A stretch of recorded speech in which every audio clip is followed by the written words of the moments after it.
பார்த்தீங்கன்னா, ஒரு வெள்ளைக்காரங்க வந்து இங்கே ஃபார்ம் ஹவுஸ் கட்டியிருக்காங்க. ஸோ அந்த ஃபார்ம் ஹவுஸை பார்க்குறதுக்கு தான் இப்போ நம்ம போயிட்டுருக்கோம். ஸோ அந்த ஃபார்ம் ஹவுஸில் எப்படிலாம் இருக்குன்றத உங்களுக்கு காட்டுறேன். சூப்பராக இருக்கும். நான் ஏற்கனவே ஒரு தடவை போயிருக்கேன்.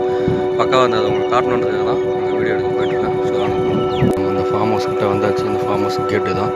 ஸோ உள்ளே போகலாம்.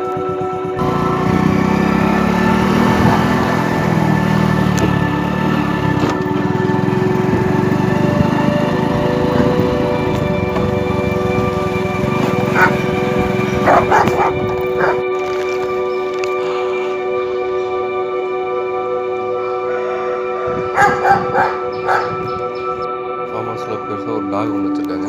இது ஏற்கனவே வந்த பொண்ணு பசுமையாக இருந்தது. ஏன்னா இப்போ கொஞ்சம் அறுவடைலாம் முடிஞ்சதுனால இப்போ உங்களுக்கு பார்க்குறதுக்கு கொஞ்சம் பசுமை இல்லாமல் இருக்கிற மாதிரி இருக்குது.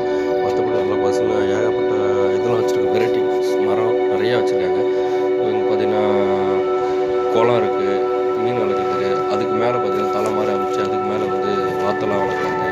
ஸோ அத்தனை விதமான செடிகள் எல்லாமே வந்து பார்த்தீங்கன்னா இயற்கை விவசாயம் மூலியமாக தான் பண்ணிகிட்ருக்காங்க. நீங்கள் பார்த்தீங்கன்னா தெரியும் இதில் புறா,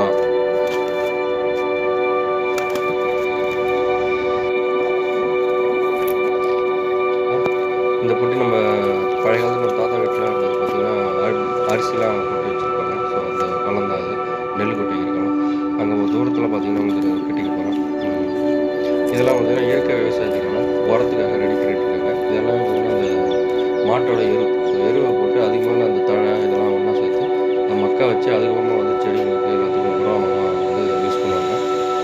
ஸோ இதுதான் இது பார்த்திங்கன்னா அழகாக இருக்கா. ஸோ கீழே பார்த்திங்கன்னா ஃபுல்லாக வந்து பார்க்கிங் மாதிரி ரெடி பண்ணியிருக்காங்க.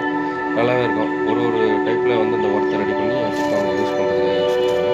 இது பார்த்திங்கன்னா அந்த சாணியெல்லாம் போட்டு அதை வந்து குளிக்க வச்சாலும் நல்லா வந்து திரும்ப அதுக்காக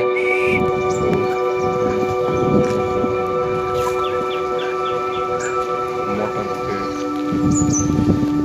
ஆடு, ஸோ ஆடெலாம் நிறையா இருக்குது. இப்போது ரெடி பண்ணிட்டு இருக்காங்கன்றதுனால கொஞ்சம் வெளியில் மேய்ச்சலுக்கு வாத்து, கோழி இந்த மாதிரி நிறையா இருக்குது. மீன் பண்ணை இருக்குது. இன்னும் நிறையா இருக்குது. இப்போதைக்கு கொஞ்சம் ஆல்ரெடி கொஞ்சம் க்ளீன் பண்ணுறதுனால அது கொஞ்சம் ஃப்ரீயாக விட்டுருக்காங்க. நெக்ஸ்ட் வீடியோவில் உங்களுக்கு ப்ராப்பராக காட்டுறேன்.